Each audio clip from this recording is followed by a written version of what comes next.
Olá pessoal, então eu vou gravar esse vídeo aqui para vocês, falando alguns aspectos do Egito Antigo e traçando alguns paralelos com culturas que vieram a contribuir com o Egito e sempre mensurando com o contexto atual, né? É complicado fazer essa contextualização porque a gente sabe que o Egito é uma das civilizações mais antigas da história, mas para ficar uma abordagem mais significativa, que dê para vocês compreender melhor, eu vou tentar tecer alguns paralelos com o Egito atual. Então o primeiro passo foi colocar aí o Mohamed Salah, que é o jogador do Liverpool, que a gente sabe que tem a nacionalidade egípcia. Bem, pessoal, então é o seguinte, a localização geográfica do Egito é muito bem facilitada, não é? Porque o Egito fica, a parte leste fica ao lado de um deserto, o deserto da Arábia, e a oeste o deserto da Líbia. E cortando o seu território fica o rio Nilo. O rio Nilo que nasce aqui a sul, não é a sua nascente, aqui onde fica a região que hoje é o chifre da África, né, onde ficam os países ali, Etiópia, Quênia, e ele deságua ao norte no mar Mediterrâneo. Então, a foto do Mohamed Salah ali fazendo uma reverência a Meca, né? Hoje sabemos que o Egito, em sua maioria, é uma população muçulmana, mostra um pouco essa transformação histórica que o Egito passou. Várias transformações e a religião muçulmana é só uma. E por quê? Vocês percebem que a localização do Egito é muito privilegiada. Então, por ser bem privilegiada, o Egito era visto por os grupos étnicos que ficavam ao seu derredor como uma galinha de ovos de ouro. Então, várias civilizações ou ocuparam ou tentaram ocupar o Egito ao longo desse período. Os árabes, por exemplo, foram que contribuíram muito para essa mudança histórica do Egito. Tá certo? Então, bora para cá. É o seguinte, essa frase aqui, pessoal, é uma frase do historiador famosíssimo, considerado o pai da história, o Heródoto, que ele dizia que o Egito era uma dádiva do Nilo, uma dádiva do rio Nilo. Percebem aqui a importância do rio Nilo para o Egito. E eu vou elencar aqui três principais importâncias. A primeira é uma questão física mesmo, de locomoção, que, como a gente vai falar já já para vocês, o Egito era dividido em duas grandes partes, o Alto Egito e o Baixo Egito. Então, para esses grupos se locomoverem, eles usavam o Nilo como referência. E a outro ponto é a questão econômica, porque todo o calendário agrícola dos egípcios era baseado na questão da vazão e das secas do rio Nilo. Então eles se baseavam nisso. Questão importante também da vazão e das secas do Nilo, criou-se a terceira importância, não é? Que é uma questão já social / religiosa, que como quando o rio Nilo vazava, tinha vazão, transbordava, ele alagava todas as suas margens, fazendo com que elas ficassem mais férteis. Quando chegava a estiagem, que o rio Nilo encurtava o seu leito, aquelas áreas que foram plantadas a posteriori, aí dá para ver no slide para vocês, que eles usavam um calendário agrícola baseado na questão da estiagem e da vazão do rio. Então, depois que eles plantavam, as terras ficavam inférteis. E, na visão dos egípcios, é como se elas estivessem mortas. Depois de uma nova vazão, elas voltavam a ser férteis devido aos sedimentos que o rio trazia para aquelas terras. Então, eles diziam que elas ressuscitavam. Daí, eles traçaram um paralelo com o homem. Eles diziam que o homem, ao morrer, não simplesmente acabava ali, eles passavam para um novo plano. Então, a primeira civilização que já passa a acreditar que existe a vida após a morte é a civilização egípcia, que impactou em outras civilizações e hoje a maioria das civilizações, dos grupos étnicos, acreditam em vida após a morte. Isso é uma herança do Egito com a sua relação aí com o seu rio Nilo. Galera, formação dos estados no Egito Antigo. Então, como foi que se deu essa formação? Vamos recapitular aqui o surgimento das cidades. As cidades surgem quando o homem deixa de ser nômade, deixa de viver em área e passa a se sedentarizar, que isso acontece lá no período do Neolítico, quando ele passa a ter o controle da agricultura, a cultivar sementes, a cultivar solos, e passa também a domesticar animais, a ter o controle da pecuária. Então, eles faziam essas suas atividades nas regiões próximas a rios. Então a gente tem como surgimento das cidades a região do rio Nilo, a região do rio Tigres e Eufrates na Mesopotâmia e a região dos rios Hindu e Ganges na Índia. Então, no surgimento do Egito Antigo tem muita essa relação, porque várias tribos que ficavam ao sul da África migraram rumo ao rio Nilo e se localizaram ali nas margens dos rios, formando o que a gente vai chamar de nomos, não é? Os nomos, que eram essas aldeias governadas por um nomarca. Então, no princípio, a região do Egito era formada por esses nomos, né? Formando os nomos que tinham em comum uma visão de que eles descendiam de mesmos deuses, descendiam de uma mesma origem. Então aí a gente já percebe uma unidade entre esses nomos, que surgiram as questões políticas, daí a gente vai ver um nomo guerreando com o outro, um nomo fazendo acordo com o outro, até formar essa identidade de forma mais coesa, com a formação do Alto Egito, que ficava ao sul, e ele tem esse nome alto porque ficava no Alto Nilo, na nascente do rio, e no Baixo Egito, que ficava ao norte, na região do Mediterrâneo, que tem esse nome de baixo porque era a foz do rio, certo? Esse carinha aqui, ó, o Menes, ele ficava na região do Alto Egito e ele conseguiu dominar a região do Baixo Egito. Então ele conseguiu a unificação do Egito. Aí você vai ver, pessoal, a formação do Império Antigo, aí já tem início o período do Egito, e o primeiro faraó que a gente tem na história, não é? Que você vê várias vezes, tem até música falando dos faraós, tem muita minissérie, tem muito filme falando dos faraós, e o primeiro faraó foi esse carinha aqui, ó, o Menes. Tudo bem? Interessante, outra coisa aqui que eu pensei para vocês, é que a coroa dos antigos impérios, né, era dividida também. O Alto Egito ele ficava com a coloração branca, né? Então a coroa do líder supremo do Alto Egito era branca. E, em contrapartida, a coroa do Baixo Egito era vermelha. Quando Menes unifica essas duas coroas, a coroa do Menes, do faraó, passa a ser vermelha e branca. E quando o Egito estava em guerra, devido à sua localização, de muitas invasões, e depois quando eles tentam expandir seu território, passam a contra-atacar essas civilizações que o atacavam antes, quando o Egito estava em guerra, o faraó usava a coroa azul. Certo, pessoal? Imagino também que vocês já ouviram falar nas tais pirâmides de Gizé, que são consideradas como uma das 7 maravilhas do mundo. E elas estão aqui, pessoal, ó. Cada pirâmide fica localizada o túmulo de um faraó. Então o primeiro cara a fazer isso aí é o Quéops, né? Aí a posterior a gente tem esses 3 faraós que ficavam no Antigo Império, o Amenemá III, que ficava no Médio Império, e os 3 aqui que ficavam no Novo Império. Aí tem todo o cronograma histórico do Antigo Egito. E tem início aqui, ó, com a formação do Médio e do Baixo Egito, a unificação deles. Aí tem um períodozinho de transição, posteriormente tem o Médio Egito, depois outro período de transição, depois o Novo Império, outro período de transição, e as invasões, que a gente vai falar depois com mais calma, e quando ele cai com o domínio do Império Romano. Certo, pessoal? Aqui, ó, tem os 3 grandes impérios, né? Sempre lembrando que entre um império e outro tem uma transição, tem um período de transição. Então o Antigo Império quando se caracteriza com os surgimentos dessas pirâmides.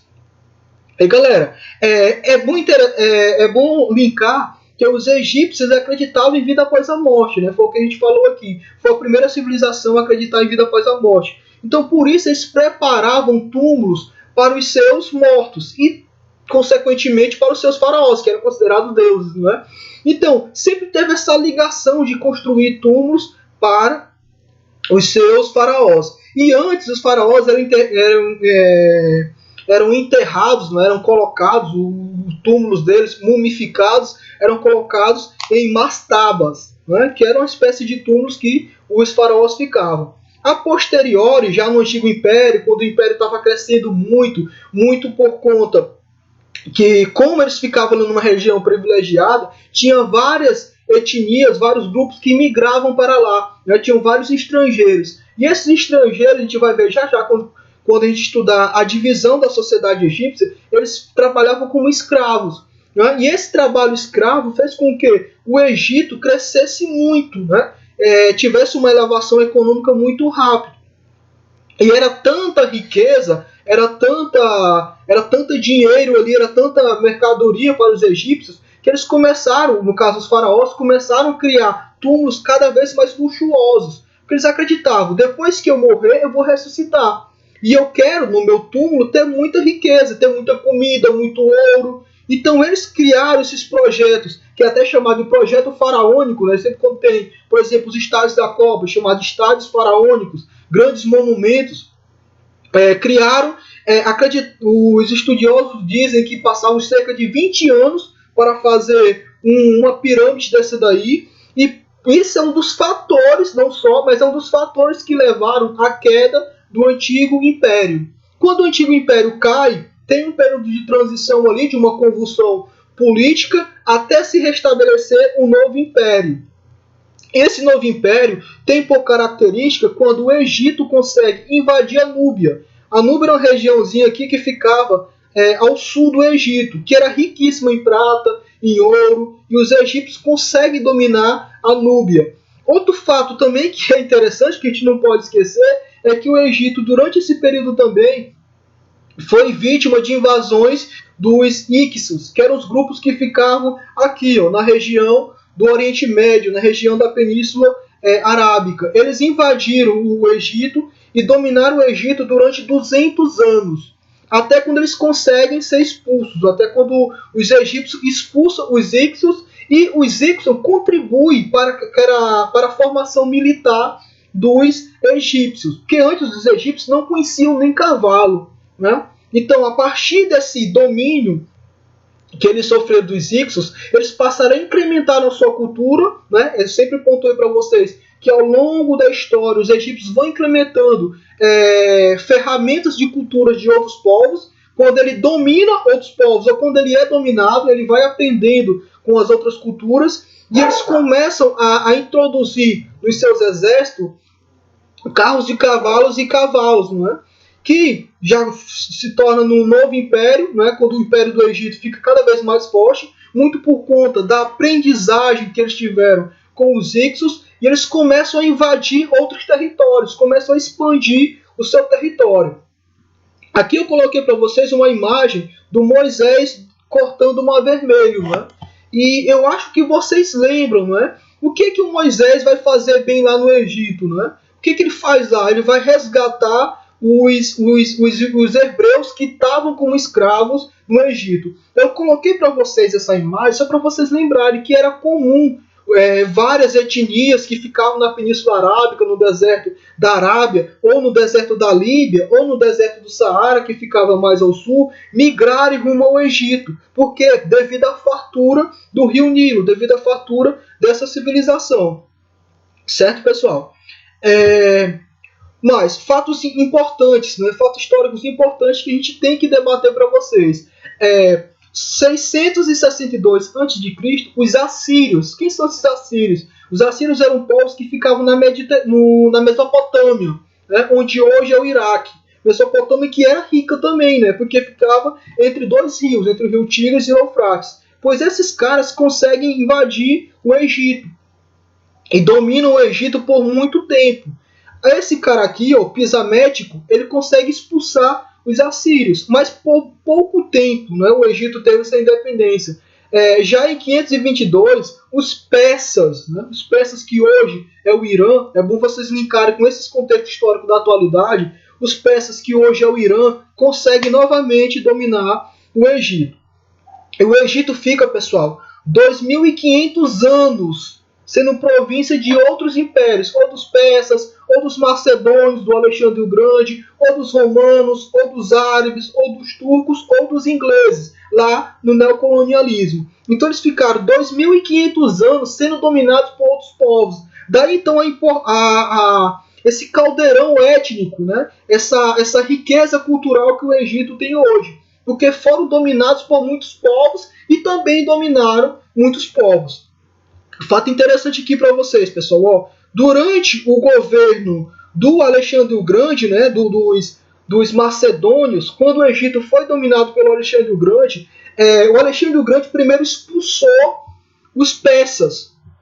O Egito estava sob domínio dos persas. Então o que o Alexandre o Grande faz quando ele chega no Egito? Ele expulsa os persas, porque Macedônia e Pérsia eram impérios inimigos entre si. Então quando o Alexandre o Grande chega, Alexandre o Grande expulsa os persas e ele é considerado como um faraó, como um deus lá, até coroam ele como um faraó.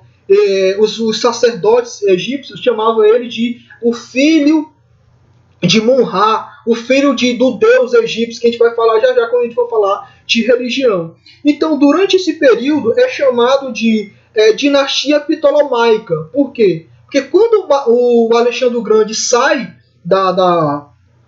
do Egito, porque o Alexandre o Grande dominou vários territórios, não ficou só no Egito, dominou vários territórios, ele deixa lá um líder macedônio no lugar dele, que era o Ptolomeu. E o Ptolomeu dá início à sua dinastia ptolomaica chamada, não é? Que é a mesma dinastia da Cleópatra. Eu não sei se vocês conhecem essa mulher. Se não conhecem, vão atrás dela, porque ela é importantíssima para a história. E a Cleópatra, ela tem toda uma série ali de confusões políticas que ela constrói ali no Egito, porque quando o pai dela morre, Ptolomeu XIII, ele deixa o filho dele, o Ptolomeu III, e ela, Cleópatra, como os reis. E era comum naquela época os irmãos casarem para assumir o trono, né? Então ela casa com o irmão dela.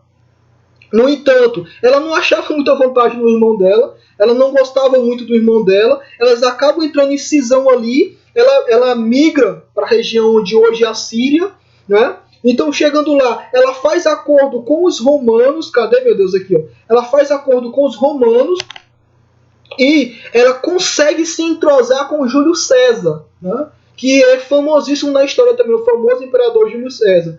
E ela consegue fazer com que o Júlio César coloque ela no poder. Né? Então ela chega ao poder do Império Egípcio graças ao Júlio César. E ela se torna amante do Júlio César. E o filho de Cleópatra com Júlio César conseguiu ainda ser faraó, né? Consegue ainda tá aí rei, né? Mas lembrando que os egípcios chamavam rei de faraó. E é o último rei, o último faraó do Egito, já que depois o Império Romano domina de vez o Egito e o Egito fica sob o domínio do Império Romano. Tudo bem, pessoal? Então, como era que estava organizada essa sociedade egípcia? Essa pirâmide aqui é famosíssima, pessoal, ó. Porque no topo da pirâmide estava o faraó e sua família, que eram considerados deuses. Eles mandavam e desmandavam no Egito.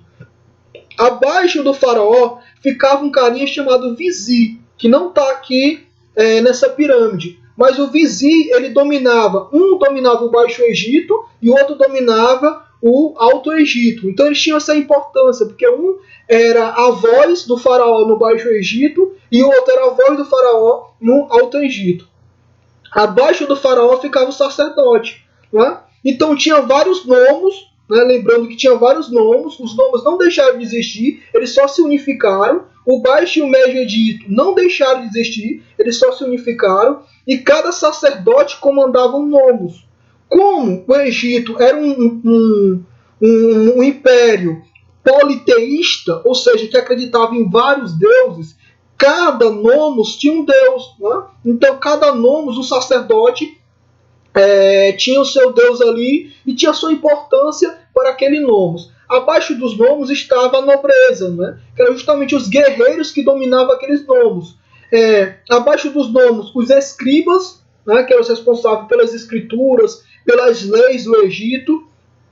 Abaixo dos escribas, os militares, os soldados. Abaixo dos soldados estavam os coletores de impostos, abaixo dos coletores de impostos, os camponeses, e abaixo dos camponeses, os escravos, que eram os estrangeiros que migravam para o Egito, ou então aqueles que eram capturados em guerras. Como é que estava a economia? Como era a economia do Egito, né? Principalmente na agricultura, né, pessoal? Então, o que predominava naquela época, obviamente, era o setor primário. Então, a gente tinha por característica a agricultura que vocês percebem aqui, baseada no trabalho escravo. Aqui também a agricultura, que o Egito praticamente abastecia todo o Mediterrâneo, e o artesanato. O artesanato era muito conhecido, o artesanato egípcio. Como era que era a escrita, pessoal? Interessantíssimo, porque tinham 3 tipos de escrita. A hierógrafo, que era a escrita mais antiga, que era baseada em pictogramas e ideogramas. Isso aqui é a mais antiga mesmo, lá do Antigo Império. A hierática, que essa aqui quem dominava era só os escribas, que era onde estavam as leis eram feitas na escrita hierática. E a demótica, que era mais popular, da população no geral, que elas tinham mais acesso, né? Então essa daqui é a mais antiga, essa aqui era de certa forma elitizada, e essa aqui era a escrita popular. A religião. Os egípcios, eles acreditavam, né? Primeiro eles eram politeístas, acreditavam em vários deuses, mas eles davam sentido para o surgimento do mundo. E eles diziam que o mundo surgiu de um oceano primitivo, que eles chamavam de Nu, tinha aquele oceano primitivo, e acima daquele oceano primitivo tinha uma flor, né? Um botão de lótus, uma florzinha. Então essa flor, um dia ela se abriu, tinha um botãozinho e ela se abriu. E no meio daquela flor tinha um cara chamado Ra. Por isso que o deus dele, o principal deus deles, é chamado de Mun-Ra. E esse Ra, quando a flor abre, ele dá luz ao mundo, né? E tem os seus filhozinhos aqui, ó. Shu, que é o deus do ar, e Tefnet, que era a deusa da umidade. Deles nasceram Gleb, deus da terra, e Nut, deusa do céu. Tá? Então, para aí o surgimento que os egípcios davam para o surgimento do mundo. Esse carinha aqui que coloquei para vocês, ó, é o chamado Osíris, o deus Osíris. E o Osíris era o responsável por pesar o coração dos mortos. Então, quando o sujeito morria, ele ia até Osíris e o Osíris pesava o coraçãozinho dele lá. Se fosse maneiro, esse carinha iria para o paraíso, que era uma coisa lá, era um espaço muito parecido com o Egito, com muita fartura e muita felicidade. Se o coraçãozinho do cara fosse pesado, ele seria devorado por um demônio, né? Seria devorado por um demônio e ele simplesmente deixava de existir. E aqui os vários deuses que os egípcios acreditavam. Tudo bem? Então é o seguinte, ó, isso é só algumas pinceladas sobre o Egito Antigo. Meu objetivo não é acabar com discussão, até porque quanto mais informação a gente dá a vocês, mais aumenta a curiosidade, mais as dúvidas aumentam. E é isso o objetivo do conhecimento. Dar informação, dar dado para construir conhecimento. E através do conhecimento e cada vez mais subindo degraus. E até mais, pessoal.